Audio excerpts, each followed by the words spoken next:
I met Dwayne sometime around 1990. He was managing a comedian by the name of Brent Shield. And they were looking for some venues to perform in. I owned a small restaurant in a suburb of Minneapolis called Bloomington, Minnesota. It was always game to try different things, so we started having amateur comedy nights. Dwayne was that kind of person. If you were around him, you rapidly find yourself a party to whatever his latest fixation happened to be.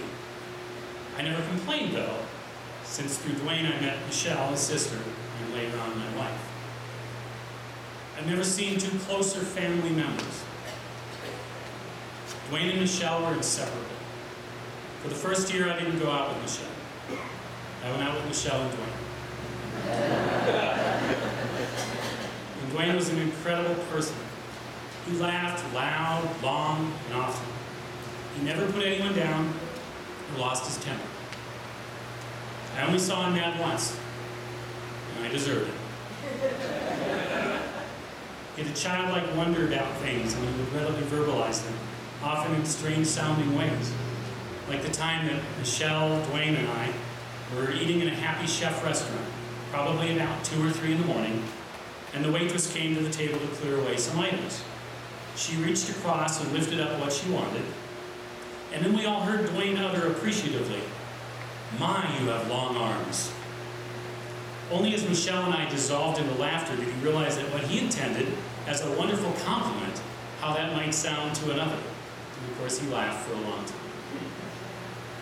I told my kids recently that there were 2 sentences that you would never hear Dwayne say. One is, "I was wrong." And the other is, "I don't know."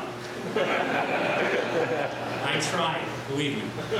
I would ask him the most outlandish questions, probably some that were so nonsensical as to have no correct answer. But as sure as can be, in about 20 minutes, Dwayne would have us convinced that not only did he know the answer, but he could reenact it for us.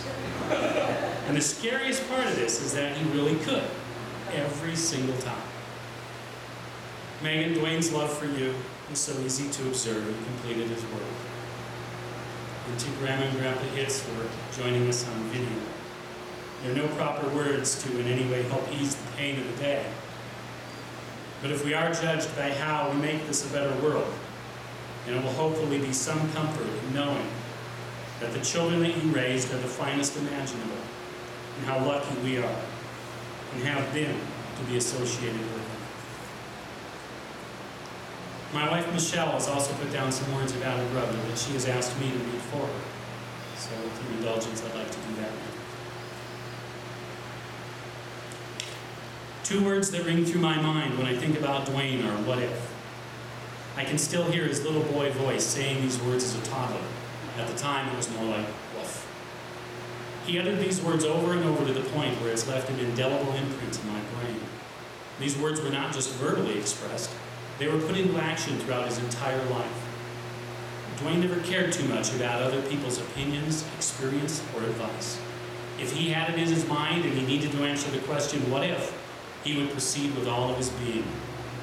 One of the early examples is when he took his green machine to the cabin. It was a very long and somewhat steep driveway leading to the lake.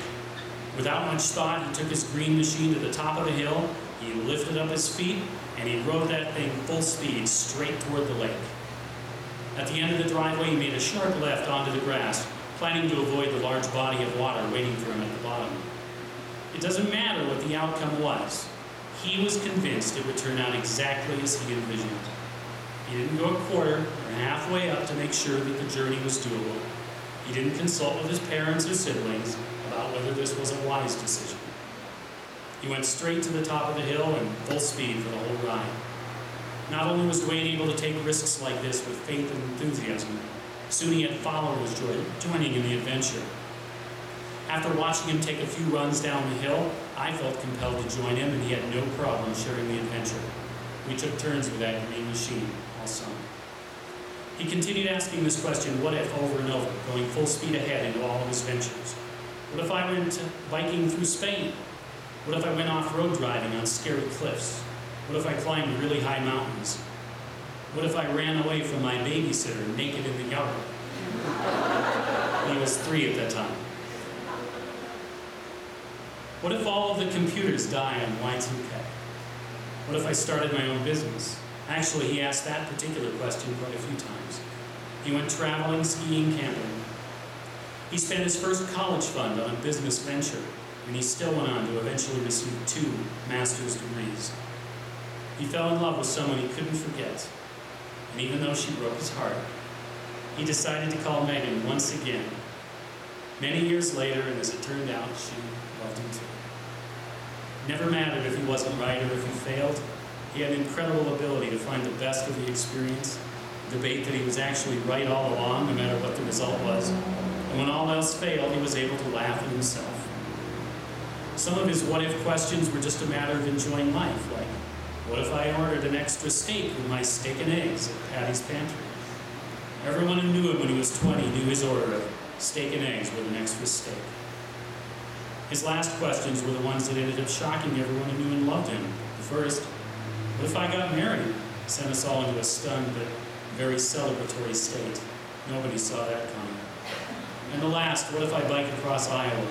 Was what he was preparing for when he blindsided us once again. So many lives have been touched by and enhanced by his life. Losing Dwayne is a huge loss, not only to those who loved him, but a loss to this world of brain power, humor, and incredible positive energy. Dwayne was a loyal friend, 100% honest, had a genius mind, great sense of humor, an awesome laugh, patience, and kindness. He was a wonderful cook. He took care of his friends and family, asking nothing in return. I couldn't ask for a better brother.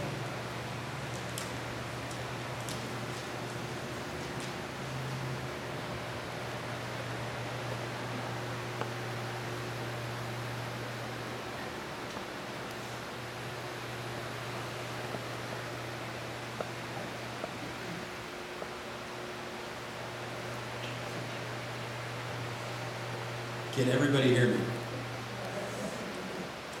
Just checking. I'm not tall. I'm not tall. My name is Brent Shealy. I'm from Minneapolis, Minnesota. I've known Dwayne for 31 years. I was devastated to hear of his passing.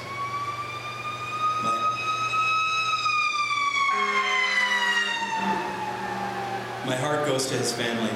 As a father, it is unthinkable to imagine losing my son. My heart aches for Mr. and Mrs. Hetz. I want to testify to the quality that was most prominent throughout my relationship with him, his spontaneity. Before I begin, I have to ask for forgiveness in advance. These stories may not seem connected, but to me they're all anecdotes of the spontaneous spirit Dwayne weaved into his life. Dwayne enriched my life through his spontaneity. Forgive me if these stories seem nonsensical. Spontaneity often is nonsensical. We met in 1980, and he enrolled in my grade school, Convent of the Visitation. Visitation was, yes, an all-girls school. The girl was a fantastic lower school education that just so happens to be co-ed. There's like 3 people who know about that. But anyway, although few in the area know of this, here we were, boys in an all-girls school. As a 10-year-old boy, it's tough to understand that there are only 5 boys in your class of 25 kids. We almost had to become friends, for we were outnumbered at a time when girl germs were something to fear. Dwayne was also moving to Sunfish Lake, where I recently moved to as well. I hit the jackpot. I had a new neighbor, boy classmate, and a friend. Dwayne and I became very fast friends and playmates throughout our childhood. We'd go on great hikes, make forts, ride bikes, listen to music, play on the computer, swim, cross-country ski, the works. We loved being together. We listened and understood each other. When we were 14, we rode from our homes in Sunfish Lake to Wisconsin on bicycle, 40 miles. We were 2 peas in a pod, and we were brothers. We are brothers. I feel like an adopted member of the Hitz family. My home life was less than ideal, and the Hitz family welcomed me to stay with them on many, many, many, many occasions. Were it not for the generosity of the Hitz family, I don't know where I'd be today. Dwayne's family moved away to New York in 1985. I visited him that Christmas time, and we took our level of play and brought it to the big city.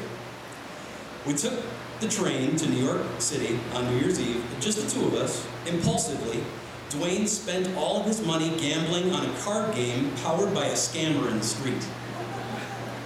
I stood by like his disapproving father. I'm not bailing you out. But he carried on. I was hoping, which reminds me of the Green Machine story. That's totally, doesn't matter. I'm going for it. So I was hoping my barrier, my inhibition would change his impulses. I was wrong. Dwayne bet his last $10 on a queen of diamonds that was removed from the makeshift cardboard box table.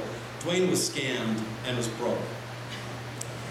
Dwayne was now penniless, but I had $50. We had to take the train back to the Hitz residence on Long Island, and I was unwilling to yield my pocket, if only for a phone call to his parents, thinking he might learn his lesson. Dwayne didn't want to face that music, and he got incentive and came up with a very clever solution. The subways are free on the major holidays, so Dwayne figured we could go to different tourist locations via the subway and panhandle folks from out of town. I was mortified of the idea. Don't worry, you'll see. I thought calling his parents was easier, but he thought otherwise. So Dwayne straightened his hair, sorted out his appearance, he made sure his watch and his gold chain were visible so he didn't look too shabby, and he walked away from me. Wait here. Keep an eye on me. I had no idea what would happen next. I was a sheltered kid from Minnesota. This was my first trip away from Lutherans. Yeah, I am very comfortable. She assured me it's okay. Thank you. So Dwayne courageously reached out to pedestrians walking by. And no, I'm sure having no starvation of using words. I mean, even at age 15, he had a tremendous economy of words. I couldn't hear exactly what he said, but I'm sure it was good. Dwayne incredibly had $60 in 30 minutes. Dwayne now had more money than I did. We watched the ball drop in Times Square and rode the train home to Glen Head, Long Island. We were the only two sober people on that train. Doing that with Dwayne was as thrilling as could be. His clever spontaneity got him out of a jam. Dwayne once surprised me in college by driving down to visit me.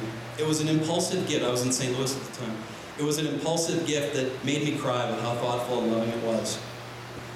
Dwayne was an incredibly intelligent man. You're kind of getting that sense from everyone's their eulogy.